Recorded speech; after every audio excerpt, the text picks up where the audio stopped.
નમસ્કાર મિત્રો, સ્વાગત છે તમારું મારી યુટ્યુબ ચેનલ ઓફિશિયલ માહિતીમાં।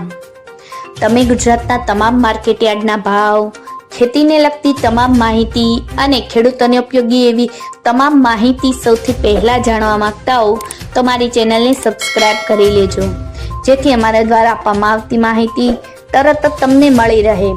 તો ચાલો જાણીએ આજના એરંડા વિશે। એરંડાના માર્કેટ પર કોઈની તો કુળી નજર છે। એરંડાનો પ્રતિમણ ₹1300 ની સપાટી કુદાવી તો જાય છે, પરંતુ આગળ વધવામાં કંઈ ને કંઈ અટકાયત ઊભી રહે છે। આ અટકાયત ઊભી થઈને 1400 ની સપાટીએ પહોંચતો જ નથી। એરંડાની બજારમાં આવકો ઘટીને હાલ ઓલ ગુજરાતની 30,000 બોરીની આસપાસની હોવા છતાં સામે બજારમાં તેજીનો ચમકારો લાંબો સમય ટકતો નથી। એક તરફ દિવેલ તેલની નિકાસ પર સારા આંકડામાં થઈ રહી હોવા છતાં તેજીનો પટરી પર ચડ્યા પછી ભાવમાં વેગ આવતો નથી। બનાસકાંઠાના થરાદ પંથકમાં એક ખેડૂતોએ કહ્યું છે કે એરંડા વાવેતરને સાવ ધકેલી દેવાના મૂડમાં છીએ, પણ એની સામે કોઈ મજબૂત વિકલ્પ મળતો નથી। એરંડો ખરેખર તો સરકાર માટે વિદેશી હુડિયામણ જેવા સોનાના ઈંડા આપતી મુરગી છે।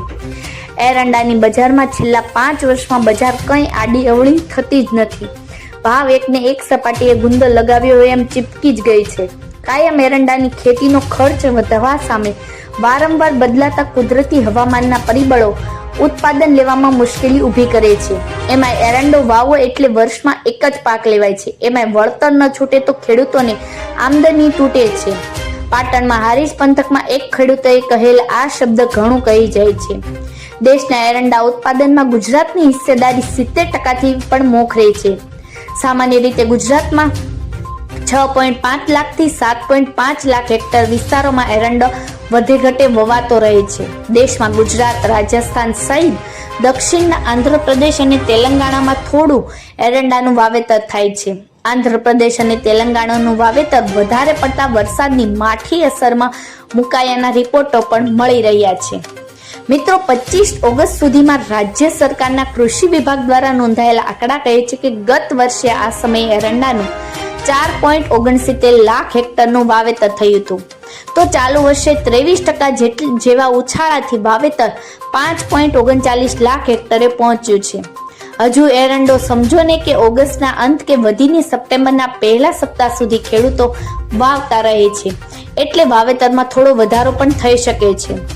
જોકે ફિલ્ડમાંથી મળતા ખેડૂતોના રિપોર્ટ કહે છે કે એરંડાના વાવેતરમાં મોટો ઉછાળો આવવાના સપના જોવા જેવા નથી।